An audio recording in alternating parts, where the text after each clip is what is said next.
Hello students, आज के video lecture में आप सबका स्वागत है। आप देख रहे हैं पाहुल इंस्टीट्यूट का ऑफिशियल चैनल यस टीचर और मैं हूं आपका आइल्स टीचर जसविंदर सिंह। आज हम लोग करेंगे बार ग्राफ्स। आज हम लोग देखेंगे ऑल टेक्निकल फीचर्स। इसमें देखेंगे कि बार ग्राफ्स कितने टाइप्स के होते हैं, बार ग्राफ्स को कैसे क्लासिफाई किया जाता है, ये लाइन डायग्राम से कैसे अलग है, कौन सी लैंग्वेज यूज करनी है, लैंग्वेज ऑफ कंपैरिजन और language of contrast, language of change, इनको कब कब यूज किया जाता है, इसमें से जो इंफॉर्मेशन है उसको कैसे पढ़ना है, उसको कैसे ग्रुप करना है, इसकी क्या सिग्निफिकेंस है जब हम ओवरव्यू लिख रहे होते हैं, बॉडी या फिर बॉडी पैराग्राफ्स लिख रहे होते हैं। तो ये सब कुछ कवर करने वाले हैं हम आज के इस लेक्चर में। तो एनिमेटेड स्लाइड्स के साथ आपके लिए बहुत बेहतरीन ये लेक्चर बनाया गया है ताकि आप चीजों को विजुअलाइज कर सकें, अच्छी तरीके से समझ सकें। तो स्टार्ट करते हैं आज का ये लेक्चर। ये बात पक्की है कि आज के बाद कोई भी बार ग्राफ होने दो, आप उसको बहुत आसानी से समझ पाएंगे, उसका डाटा पढ़ पाएंगे, ऑर्गेनाइज कर पाएंगे और बिल्कुल रेडी होंगे एक अच्छा 9 बैंड स्कोर वाला एक बार ग्राफ लिखने के लिए। स्टार्ट करते हैं आज की क्लास। तो आपके सामने है ये बार ग्राफ। पहले हम इस बार ग्राफ की इंफॉर्मेशन को समझ लेते हैं। इस बार ग्राफ में क्या है? The bar chart shows the average number of hours per week that men and women spend doing activities around the home. तो ये जो बार चार्ट है, इसमें आप एक्स एक्सिस पे देख रहे हो कि यहां पे एक्टिविटीज है जो कि घर पे मेन एंड वुमेन दो कैटेगरीज हैं जो घर पे करती हैं। ये एक्टिविटीज कौन कौन सी हैं? Cooking, cleaning the house, washing up, reading, gardening, surfing the internet and watching television. ये सभी एक्टिविटीज हैं। हम देखते हैं वैल्यूज यहां पे एवरेज आवर्स पर वीक है। ये एक्टिविटीज एवरेज कितने घंटे के लिए एक वीक में मेन एंड वुमेन अपने अपने घरों पे करते हैं, परफॉर्म करते हैं। तो ये उसका चार्ट है। इसकी जो हेडिंग है, आप ये जो वैल्यू है उसका, ये वैल्यू किस चीज की है और ये हेडिंग क्या है? यह average number of hours per week spent doing activities around the home. कितने average number of hours per week every week spend किए जाते हैं काम करते हुए घर पे मैन एंड वुमेन द्वारा। सो मैन एंड वुमेन कितने घंटे, अपने एवरेज कितने घंटे काम करते हैं घर पे, ये एक्टिविटीज हैं और ये उसका चार्ट है। आपको अच्छी तरीके से समझ में आ गया होगा। सो जब भी आपके पास सबसे पहले बार ग्राफ आता है तो सबसे पहले आपने क्या देखना है? आपने ये देखना है कि बार ग्राफ के अंदर टाइम फ्रेम है या नहीं है। सो हम देखेंगे, is there any time frame in this bar graph? ये आपका सबसे पहला काम है जो कि आपने देखना है। अभी आप यहां पे देखिए कि आपको कहीं पे टाइम दिख रहा है। ये भी आपको बता दूं कि टाइम असल में दो टाइप्स का है, एक तो रनिंग टाइम और एक स्टैटिक टाइम। रनिंग टाइम का मतलब वो टाइम जो कि ड्यूरेशन दे रखा है होता है और वो भी एक्स एक्सिस के ऊपर, इजंट इट? जैसे कि लाइन डायग्राम में था कि आपको ईयर्स, जैसे कि 2010 से 2020 तक का डाटा है और जो 2010 से 2020 तक जो है वो एक लाइन टाइम लाइन होती है एक्स एक्सिस के ऊपर, कि उस टाइम के साथ साथ वो डाटा चेंज होता है, उस लाइंस के पॉइंट्स चेंज होते हैं। क्या इसमें वो है? क्या आप देख पा रहे हो कि एक्स एक्सिस पे टाइम हो? रनिंग टाइम नहीं है यहां पे, तो जस्ट एक्टिविटीज लिखी हुई है, यहां पे रनिंग टाइम नहीं है। और दूसरा टाइम कौन सा है? Static time. स्टैटिक टाइम का मतलब है कि मान लीजिए कि ये पूरा जो डाटा है, यहां पे ऊपर स्टेटमेंट में लिखा होता कि ये जो पर्टिकुलर डाटा है ये किस पीरियड का है, किस समय का है। मतलब यहां पे लिख देते कि ये जो डाटा है ये 2010 का है या 2015 का है, तो यहां पे हमें पता चल जाता कि ये टाइम जो है पास्ट का टाइम है, लेकिन वो स्टैटिक है। उस टाइम में ये रीडिंग्स चेंज नहीं हो रही, ठीक है, ये वैल्यू जो है ये चेंज नहीं हो रही।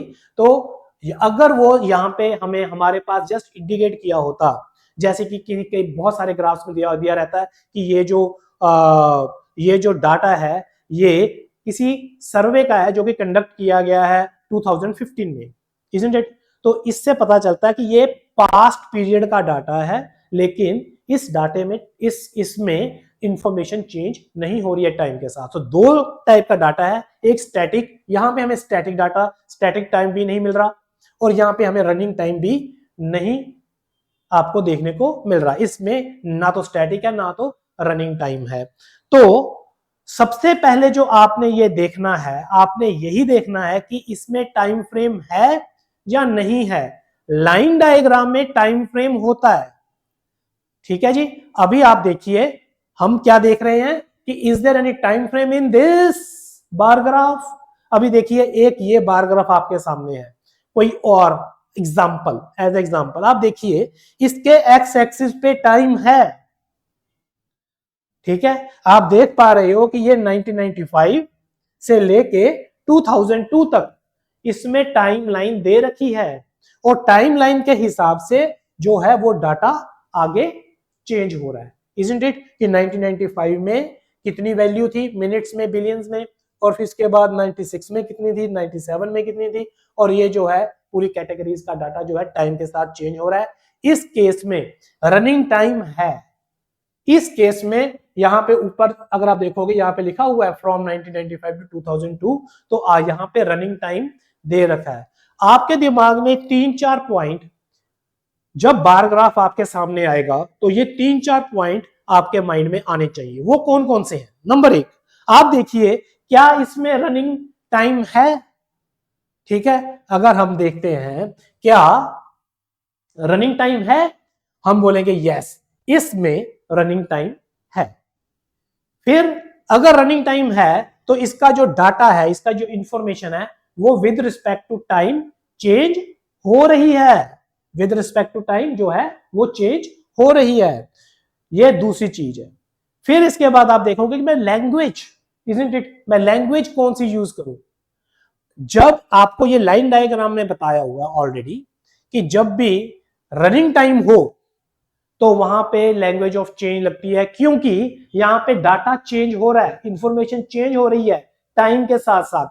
टाइम आगे बढ़ेगा और जो इंफॉर्मेशन है, जो रीडिंग्स हैं, जो वैल्यूज हैं, वो भी ऊपर नीचे होंगी, वो भी बढ़ेंगी और घटेंगी, इजंट इट। उसमें इंक्रीज डिक्रीज होगा विद रिस्पेक्ट टू टाइम, जो टाइम बढ़ेगा। जैसे कि आप इस केस में देख रहे हो, क्या देख पा रहे हो, देखिए आप ये वाली देखिए, ये देखो यहां पे क्या था और यहां पे टाइम बढ़ गया, और यहां पे टाइम और बढ़ गया, यहां पे वैल्यू और बढ़ गई, यहां पे वैल्यू कम होना स्टार्ट हो गई। ये टाइम के साथ बढ़ रही है और कम हो रही है, तो ये एक लाइन बन गई। अगर आप दूसरा देखिए, इजंट इट, ठीक है, ये सेकंड है, इनके ये जो है ये बढ़ रही है, इनके सबके टॉप्स को अगर मैं जोड़ दूं तो एक लाइन बनती है। ये देखिए ये एक और लाइन बन गई, ठीक है। अगर तीसरी आप देखिए यहां पे ये जो है this is third line, this is third line. अभी ये 3 लाइंस हैं। हमने क्या किया, बार ग्राफ के जो टॉप मोस्ट सेंटर्स हैं उनको आपस में जोड़ दिया, मिला दिया, तो देखिए ये लाइन फॉर्मेशन में आ गई। लेकिन ये लाइन फॉर्मेशन उस समय पे ही आप सोचनी है जब नीचे टाइम हो, क्योंकि हमने पहले जब हम लाइन डायग्राम कर रहे थे मैंने आपको बताया कि लाइन डायग्राम की स्पेशलिटी क्या है। उसकी स्पेशलिटी है कि वो हमेशा टाइम लाइन के ऊपर बनती है, उसमें हमेशा वैल्यूज चेंज होती है, वैल्यूज बढ़ रही हैं या वैल्यू कम हो रही हैं, उनमें जो वैल्यू ज्यादा हो रही है या कम हो रही है तो वो टाइम के हिसाब से होती हैं। ये लाइन डायग्राम की स्पेशलिटी है। और इस केस में भी आप देख लीजिए, ये है तो बार ग्राफ, इसकी जो शेप है, जो शक्ल है, ये तो बार ग्राफ की है, लेकिन अगर आप देखो असल में इसमें जो जो टाइम इसमें रनिंग टाइम है, और असल में तो ये लाइन डायग्राम है अगर इनके टॉप्स को जोड़ दिया जाए, क्योंकि इसमें रनिंग टाइम है। तो अगर लैंग्वेज ऑफ, अगर रनिंग टाइम है, डाटा बिल्कुल चेंज हो रहा है टाइम के हिसाब से, तो यहां पे लैंग्वेज ऑफ चेंज लगेगी, जैसे कि हमने देखा था हमारे जब हम कर रहे थे कि लाइन डायग्राम्स को कर रहे थे, ठीक है। तो यहां पे लैंग्वेज ऑफ चेंज लगेगी। देखिए कि टेंस कौन सा लगेगा, डेफिनेटली जब आप लैंग्वेज चेंज लगा रहे हो, टाइम के साथ चेंज हो रहा है, तो उस टाइम के हिसाब से, क्योंकि टाइम हमें दिया हुआ है, हमारे पास रनिंग टाइम दिया हुआ है, तो वो रनिंग टाइम जिस भी पास्ट का है तो पास्ट, प्रेजेंट है, फ्यूचर है, उसके हिसाब से ही as per given the graph आप उस टाइम को, उस टेंस को लिखेंगे। इस केस में पास्ट है क्योंकि ये 1985 से 2002 तक है ग्राफ, तो ये आपके माइंड में आना चाहिए सीधा। और इसमें क्या स्टैटिक टाइम है? क्या इसमें स्टैटिक टाइम है? स्टैटिक टाइम क्या है कि अगर रनिंग टाइम यहाँ पे दिया हुआ है तो पक्की बात है आपको स्टैटिक टाइम कभी भी नहीं देंगे, जहां तो स्टैटिक टाइम होगा जहां फिर रनिंग टाइम होगा। तो यहाँ पे रनिंग टाइम दिया हुआ है कि ये टाइम से इस टाइम से इस टाइम का ये टाइम ड्यूरेशन टाइम पीरियड ये वाला है, तो ठीक है। अगर स्टैटिक टाइम क्या होता है उसमें, तो उस टाइम पे आपको रनिंग टाइम आपके पास नहीं होता, तो यहाँ पे अगर लिखा होता कि ये जो इंफॉर्मेशन है इस पर्टिकुलर टाइम की है, ठीक है ना, तो ऐसा यहाँ पे नहीं है। सो इस केस में स्टैटिक टाइम नहीं दिया हुआ। वैसे भी या तो आपको ग्राफ में स्टैटिक टाइम मिलेगा या फिर आपको रनिंग टाइम मिलेगा, आपको समय में आ गया होगा। सो ग्राफ आपके पास, आपके सामने जब आएगा, इजंट इट, आपके पास आपको सबसे पहला काम जो करना है वो ये है कि आपने देखना है कि ग्राफ टाइमलाइन के ऊपर है या नहीं है। अभी आप देखिए एक और एग्जांपल के साथ, क्योंकि ये अगर आप इसमें गलती कर गए तो डेफिनेटली लैंग्वेज भी आप अलग से यूज करोगे और पूरा ग्राफ जब आप लिखोगे तो वो गलत हो जाएगा। सो एक और हम एग्जांपल देखते हैं। इस एग्जांपल में आप देखिए कि रनिंग टाइम है, स्टैटिक टाइम है कि नहीं है, इजंट इट। अगर हमारा ध्यान सीधा कहां जाएगा, एक्स एक्सिस के ऊपर। इसमें आप देखोगे तो यहाँ पे आपको दिख रहा है under 26, 26 to 29, 30 to 39, 40 to 49, over 49। तो ये एज ग्रुप्स हैं, ये क्या है, एज ग्रुप है। तो इन एज ग्रुप्स, ये जो एज ग्रुप है अलग अलग दे रखे हैं और ये टाइमलाइन नहीं है। टाइमलाइन कौन सी होती है, जो कि कंटिन्यू, या तो वो ईयर्स में होगी, मंथ्स में होगी, डेज में होगी, वीक्स में होगी, ठीक है, आवर्स में होगी, तो वो है। यहां पे तो जस्ट क्या है, एज ग्रुप्स हैं। और दूसरी पहचान क्या है, एक और आपको मैं आइडेंटिफिकेशन बता देता हूं।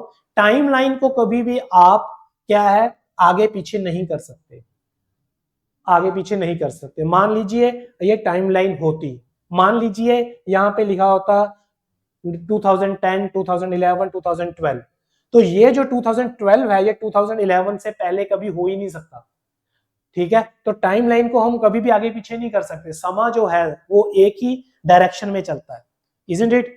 तो उसको आप आगे पीछे नहीं कर सकते। लेकिन ये जो है, ये सभी जो ग्रुप्स हैं एक दूसरे के इंडिपेंडेंट है, तो ये एज ग्रुप्स को आप आगे पीछे लिख सकते हो, इजंट इट, आगे पीछे कर सकते हो। सो ये जो जिनको आप आगे पीछे कर सकते हो, तो मतलब ये रनिंग टाइम नहीं है, ये सेकंड आइडेंटिफिकेशन होगी। तो यहां पे रनिंग टाइम नहीं है। तो देखते हैं क्या इसमें स्टैटिक टाइम है। तो ऊपर हम जब पढ़ रहे हैं, यहां पे पूरे के पूरे आप देख पा रहे हो, इस स्टेटमेंट के अंदर कहीं पे भी लिखा नहीं हुआ कि ये इंफॉर्मेशन कौन से समय की है, तो हमारे पास स्टैटिक टाइम भी नहीं है। सो क्या हम अभी जो हमारे दिमाग में 4 पॉइंट्स है टाइम को लेके, लैंग्वेज को लेके, क्या हमारे पास स्टैटिक टाइम है? नहीं है। क्या हमारे पास रनिंग टाइम है? इस केस में नहीं है। अगर नहीं है तो क्या डाटा टाइम के साथ चेंज हो रहा है? अगर टाइम ही नहीं है तो इंफॉर्मेशन जो वैल्यूज है वो कैसे चेंज हो सकती है? नहीं हो रही है। तो लैंग्वेज कौन सी यूज होगी? तो चेंज तो नहीं होगी। यहां पे हम ये तो नहीं बोल सकते कि डाटा इंक्रीज हो रहा है, डिक्रीज हो रहा है। यहां पे मैं इस ऐसे करके लाइन ड्रॉ नहीं कर सकता, इजंट इट।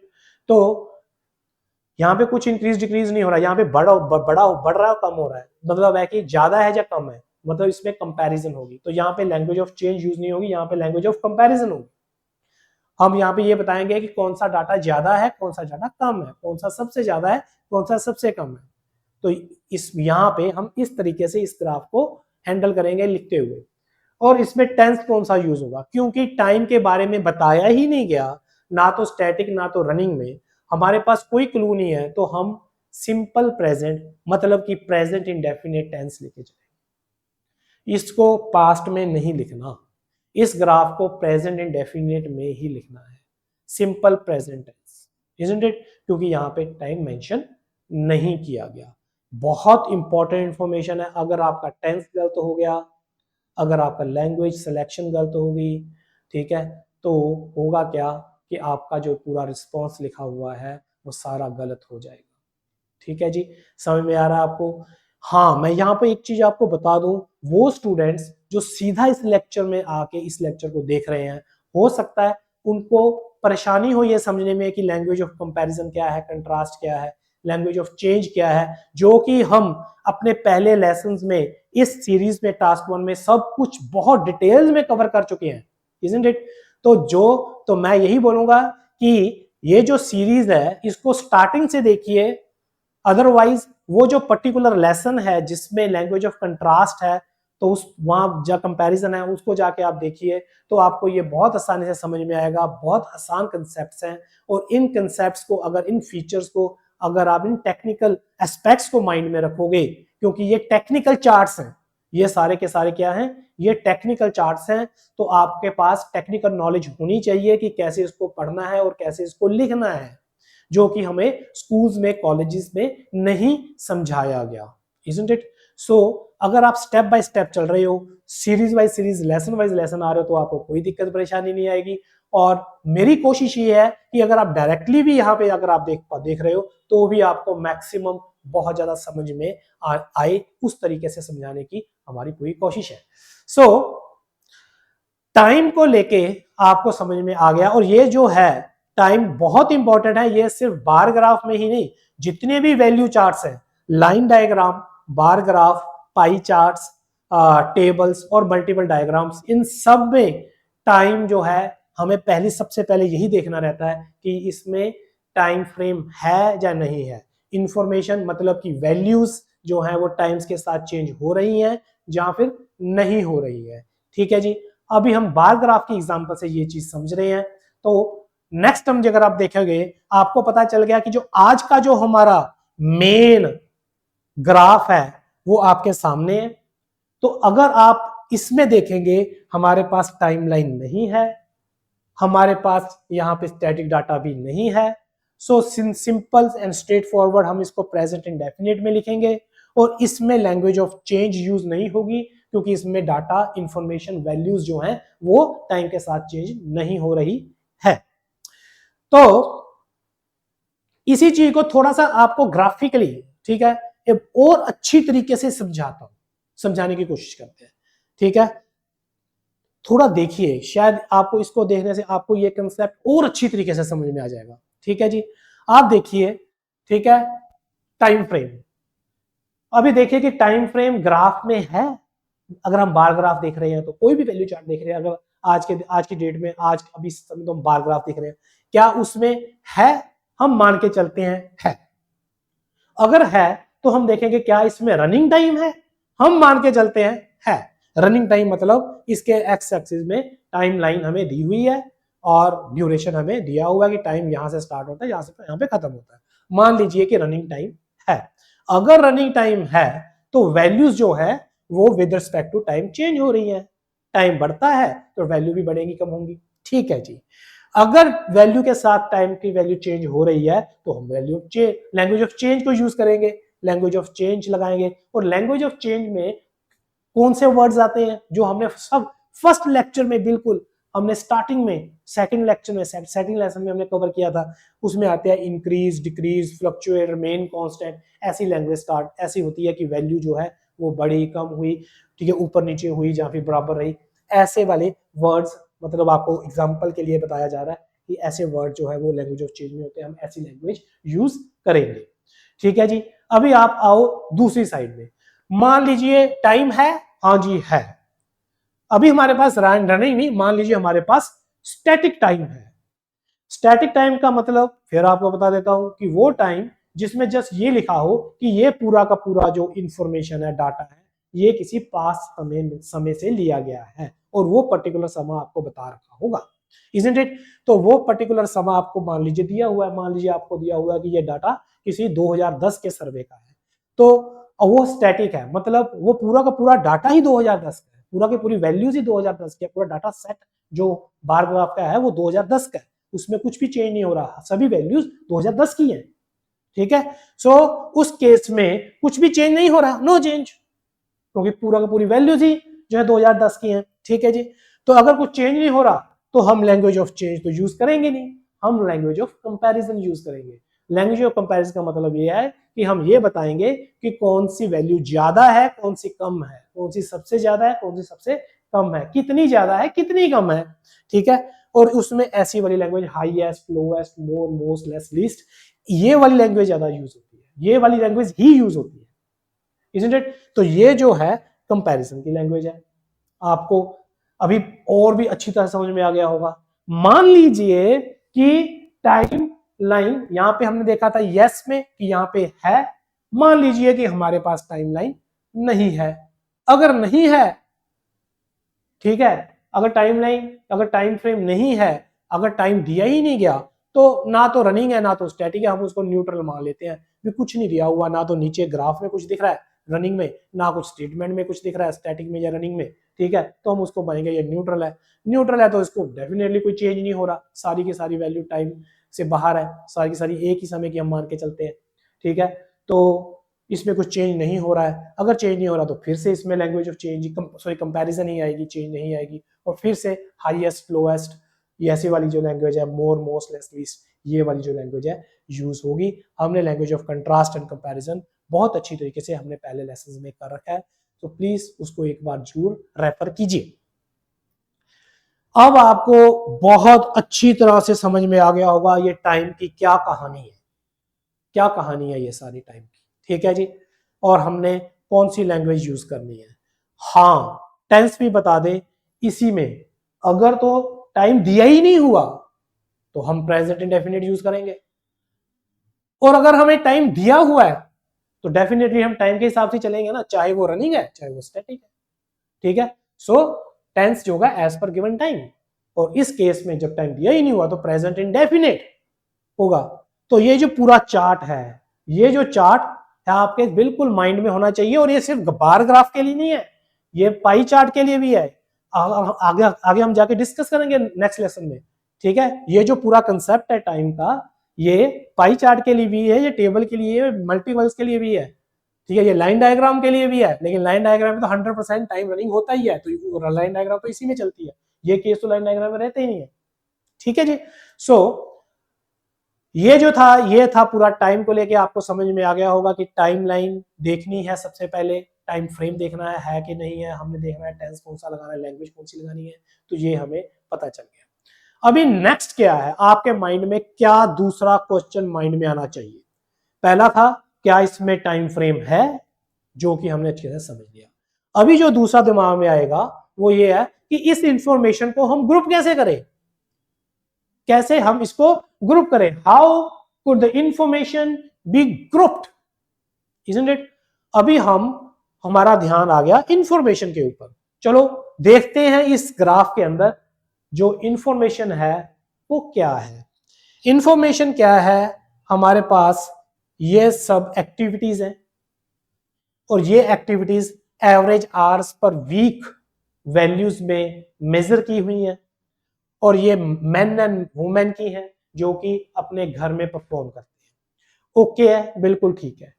अभी आपके पास ये आ गया, आप ये देखिए कि इसको ग्रुप कैसे करना है। ग्रुप करने का मतलब ये है कि BP1 में मैं क्या लिखूंगा और BP2 में हम क्या लिखेंगे।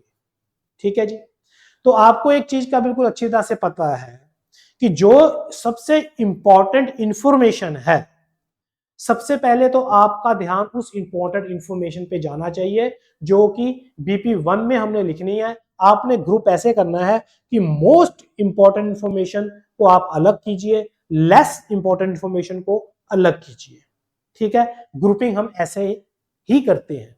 तो यहां पे मोस्ट इंपॉर्टेंट इंफॉर्मेशन कौन सी है, मोस्ट इंपॉर्टेंट इंफॉर्मेशन वो है जो जिसकी वैल्यू सबसे ज्यादा, क्योंकि ये वैल्यू चार्ट है, ये पूरा वैल्यू के ऊपर बना हुआ है। ठीक है जी। तो जिसकी वैल्यू सबसे ज्यादा है वो सबसे इंपॉर्टेंट है, जिसकी वैल्यू कम है वो कम इंपॉर्टेंट है। तो इस केस में हम क्या देखेंगे कि हम देखेंगे कि मोस्ट इंपॉर्टेंट इंफॉर्मेशन BP1 में लिखनी है, लेस इंपॉर्टेंट इंफॉर्मेशन हमने BP2 में लिखनी है। ठीक है जी। तो पहले तो मोस्ट इंपॉर्टेंट इंफॉर्मेशन हम लोग गैदर करते हैं, इजंट इट, कि वो कौन सी है। आप इसमें देख सकते हो कि जिसकी वैल्यू ज्यादा है उस पर्टिकुलर एक्टिविटी की जो बार है, बार की जो लेंथ है वो ज्यादा होगी। तो बार की जितनी ज्यादा लेंथ उतनी ज्यादा उसकी वैल्यू, और उसकी उतनी ज्यादा उसकी वैल्यू है, और उतनी ज्यादा उसकी इंपॉर्टेंस है, इजंट इट। सो हमें क्लियरली ये चीज दिख रही है। क्या दिख रही है?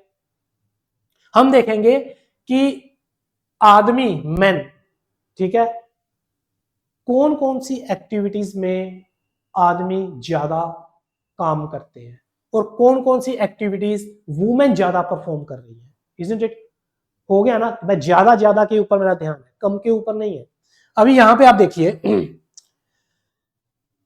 ठीक है, कुकिंग में वुमेन ज्यादा है, क्लीनिंग द हाउस में वुमेन ज्यादा है, वॉशिंग अप में वुमेन ज्यादा है, रीडिंग में वुमेन ज्यादा है।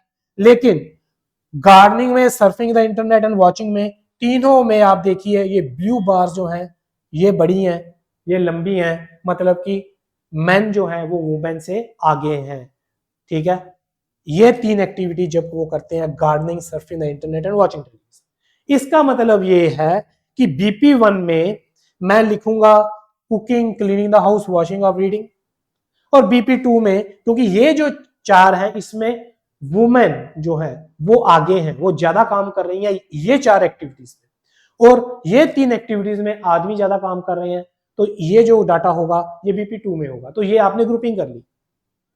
ग्रुपिंग करने के, असल में ग्रुपिंग करने का एक तरीका नहीं है, ठीक है, जितना आपका माइंड कहीं पे भी चल सकता है, जा सकता है, ठीक है ना, ग्रुपिंग करते हुए। तो ये सबसे आसान तरीका है, जो अभी मैं जो डिस्कस कर रहे हैं वो सबसे आसान तरीका है कि सबसे ज्यादा वैल्यूज वाले को अलग कर दिया जाए, ठीक है। तो इसमें वुमेन को हमने अलग कर दिया और मेन को हमने अलग कर दिया, ठीक है। किस आधार पे? कौन सी एक्टिविटीज को ज्यादा करते हैं, परफॉर्म करते हैं, ठीक है जी। ऐसा हो सकता है, मैं जैसे कि आपको यहाँ पे यही वही सेम चार्ट है, ठीक है। तो जैसा कि अभी हमने डिस्कस किया वो क्या है कि आप BP1 में लिखोगे men spend more time than women, और BP2 में लिखोगे women spend more time than men। मतलब वो सारी एक्टिविटीज जो men ज्यादा करते हैं वो BP1 के अंदर आ गई, वो सारी एक्टिविटीज जो वुमेन ज्यादा स्पेंड करती हैं वो BP2 के अंदर आ गई। BP1 के अंदर अभी जो जो एक्टिविटीज है इनको भी आपने बिल्कुल सही क्रम में लगाना है, ठीक है।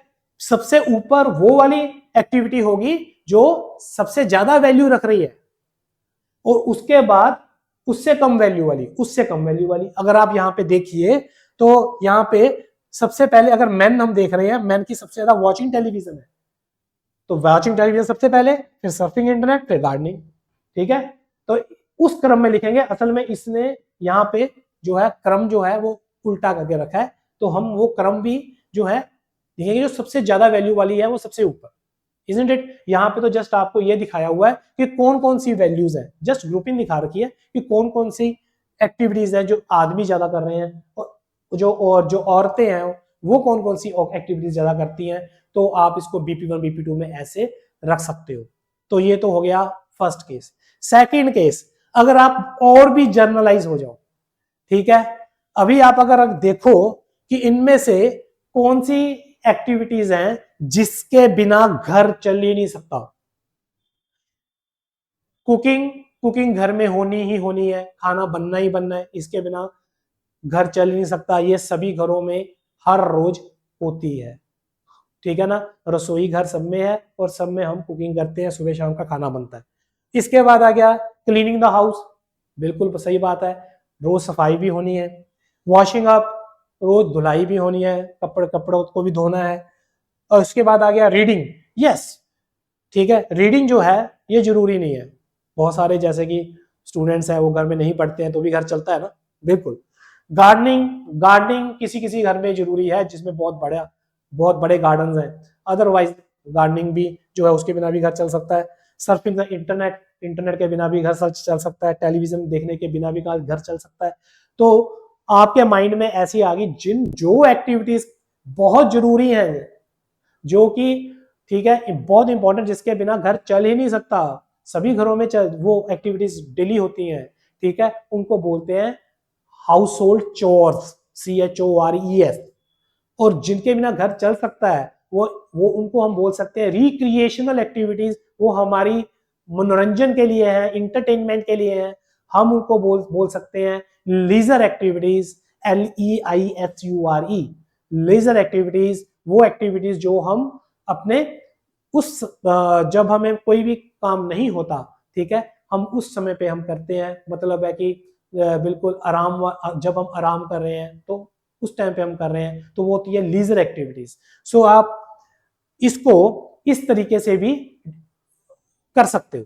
क्या कर सकते हो? ग्रुपिंग कर सकते हो। जैसे कि यहाँ पे आपको सामने दिख रहा है, ये है हाउस होल्ड एक्टिविटीज, और ये जो सामने जो नीचे है ये है लेजर एक्टिविटीज। अभी आप देख लो हाउस होल्ड एक्टिविटीज कौन कौन सी है। Cooking, cleaning the house and washing. Cooking के बिना घर नहीं चल सकता, सभी घर में जो बहुत जरूरी है, क्लीनिंग द हाउस और वॉशिंग अप, ये तीनों एक्टिविटीज को इसने हाउस होल्ड में रखा है। और इसके बाद reading, gardening, surfing the internet, watching television, ये जो चार जो है ये लेजर एक्टिविटीज हैं। और आप देखिए गार्डनिंग के ऊपर स्टार मार्क का रखा है। स्टार मार्क का मतलब है कि गार्डनिंग जो है हो सकती है कि वो हाउस होल्ड चोर्स हो, वो जरूरी हो अगर बहुत बड़े बाग हैं, बहुत बड़े आपके वहां पे गार्डन है तो। अदरवाइज ये जो है मोस्ट ऑफ द केसेस इसको लेजर एक्टिविटीज ही है, तो ये जो है इसको हम लेजर एक्टिविटी में रखते हैं। तो आप BP1 में ये लिखोगे, BP2 में ये रहोगे, ये सेकंड ग्रुपिंग होगी। थर्ड आप ग्रुपिंग क्या कर सकते हो? आप कर सकते हो डिफरेंसेस के ऊपर। डिफरेंसेस का मतलब है इंटरेस्ट, मेन और वुमेन का डिफरेंट इंटरेस्ट और सिमिलर इंटरेस्ट। अगर आप देखोगे, जैसे कि आप देखोगे यहाँ पे वॉचिंग टेलीविजन है, इन दोनों में डिफरेंस कम है, इजंट इट? जो मेन है वो तकरीबन 14 आवर्स, और जो वुमेन है वो तकरीबन 13.5 और 13 आवर्स के आसपास जो है एक वीक में टेलीविजन देखते हैं। इसका मतलब दोनों इकट्ठे बैठ के मैक्सिमम टेलीविजन देखते हैं घर पे, ठीक है। तो ऐसे ही अगर आप देखोगे कि ये रीडिंग है, इसका और भी कम है, मतलब दोनों पढ़ते हैं घर पे बैठ के, ठीक है। तो जो मैन है वो 5 आवर्स पर वीक, एंड जो वुमेन है वो तकरीबन 5 से थोड़ा सा ज्यादा, इजंट इट, 5.56 के आसपास, ठीक है, आवर्स पर वीक ये पढ़ते हैं। तो मतलब इन दोनों का जो इंटरेस्ट है ये सिमिलर है, दोनों का पढ़ने में मन है। और इस साइड में जो टेलीविजन है, टेलीविजन देखना भी ये इन दोनों की हॉबी है, दोनों का इंटरेस्ट है, ठीक है। सो जिसमें डिफरेंस कम है तो उनमें इन दोनों का सेम इंटरेस्ट है या सिमिलर इंटरेस्ट है। जिसमें डिफरेंस ज्यादा है, जैसे कुकिंग में, ठीक है, जो मेन है और वुमेन है इसमें बहुत ज्यादा है। इसका मतलब क्या है कि जो लेडीज है, जो वुमेन है, वो ज्यादा कुकिंग करना पसंद करती हैं, और जो आदमी है वो कम कुकिंग करना पसंद करते हैं। तो सिमिलर इंटरेस्ट और डिफरेंट इंटरेस्ट के ऊपर भी बन सकती है। Big differences between the sexes and similar between the sexes. तो बिग डिफरेंस आप देख पा रहे हो, cooking, cleaning the house and surfing the internet. आप देखो कुकिंग में कितना है, ठीक है, क्लीनिंग द हाउस में भी देखो कितना ज्यादा डिफरेंस है। अगर आप रिलेटिवली देख रहे हो, एक दूसरे के अनुसार, एक दूसरे के हिसाब से अगर आप देख रहे हो, रिलेटिवली इंटरेस्ट देखिए आप कितना डिफरेंस है। और इसके बाद आप देखिए सर्फिंग द इंटरनेट में तो सबसे ज्यादा ये है मेरे। तो आप देखिए कि ये जो तीनों हैं इसमें बिग डिफरेंस है, और बाकी की जितनी भी एक्टिविटीज है उनमें सिमिलर इंटरेस्ट है, क्योंकि इनमें जो है, जो गैप है, ठीक है, वो कम है, जो डिफरेंस है वो कम है। तो आप इस तरीके से भी कर सकते हो। हमने 3 तरीके की ग्रुपिंग देखी। पहला तरीका कौन सा था? कौन मेन जो जिस एक्टिविटीज को ज्यादा करते हैं उनको BP1 में रख लिया, और जो वुमेन करते हैं BP2 में रख लिया। सेकंड को हमने क्लासिफाई किया, कौन से हाउस होल्ड चोर्स हैं, कौन से लीजर एक्टिविटीज हैं। थर्ड को हमने किया big similar interest and big differences में। So this is up to you कि आप किस तरीके से ग्रुपिंग करते हैं।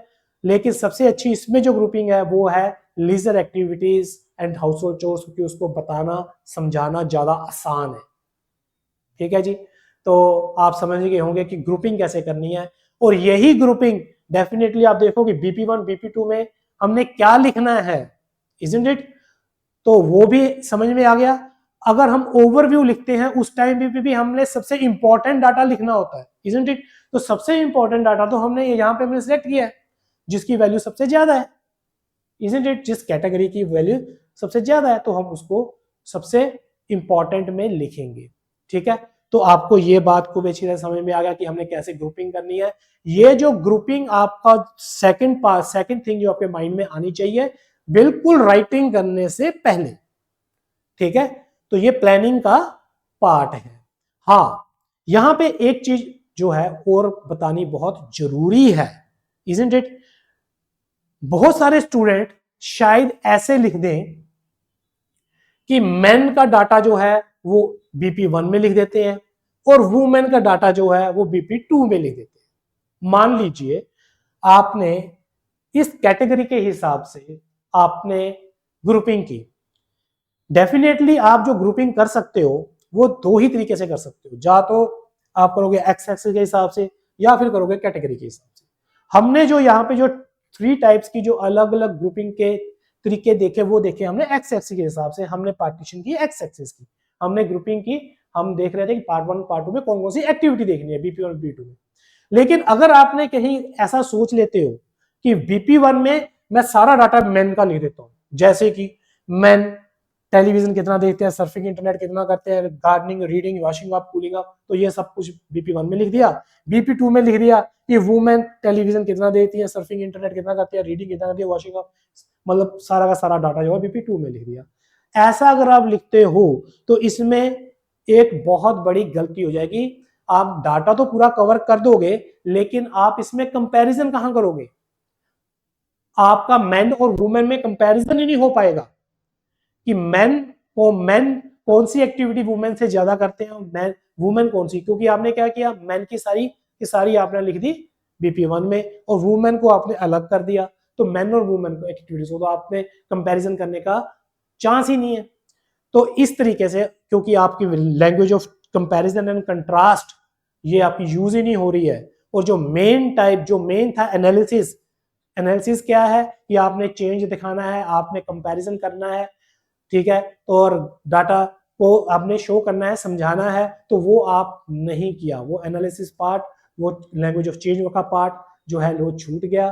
तो इसलिए वो अगर आप ऐसे करोगे तो वो गलत है। मेरे कहने का मतलब इस पर्टिकुलर केस में आप मैन का डाटा BP1 और वुमेन का डाटा BP2 में नहीं लिखेंगे। ठीक है जी, अगर आपने करना है तो आपको जस्ट क्या है कि ये चोर्स के हिसाब से अगर करोगे तो इनमें अगर मैं मान लो वॉशिंग की बात करूंगा तो इसमें दोनों मैन और वुमेन की बात होगी, मतलब कंपैरिजन दोनों का होगा। समझ में आ गई बात? तो आपको ये अच्छी तरह से समझ में आ गया होगा, ठीक है, कि ग्रुपिंग कैसे करनी है और टाइमलाइन कैसे देनी है, लैंग्वेज ऑफ चेंज कैसे करनी है। ये सब कुछ जो भी हमने आज समझा है, नेक्स्ट क्लास में हम रियल राइटिंग करने वाले हैं। हम देखेंगे, हम राइट करेंगे, हम खुद लिखेंगे इंट्रोडक्शन इसी पैराग्राफ की, सॉरी इसी ग्राफ की, हम लिखेंगे ओवरव्यू इसी ग्राफ का, हम BP1 BP2 दोनों इसी ग्राफ का लिखने वाले हैं आने वाले लेक्चर में। अगर आपको कोई भी चीज, अगर कोई भी कंसेप्ट, टेक्निकल थिंग आपको आज समझ में नहीं आई तो नेक्स्ट लेक्चर में आपको जब हम इसको प्रैक्टिकली यूज करेंगे तब आपको जरूर समझ में आ जाएगी, और आप अगला जो लेसन है उसको कैसे आपने रियल राइटिंग लिखनी है वो जो है देखेंगे हम नेक्स्ट लेसन में। आज के लिए जस्ट इतना ही, मिलते हैं नेक्स्ट लेक्चर में। थैंक यू, जय हिंद।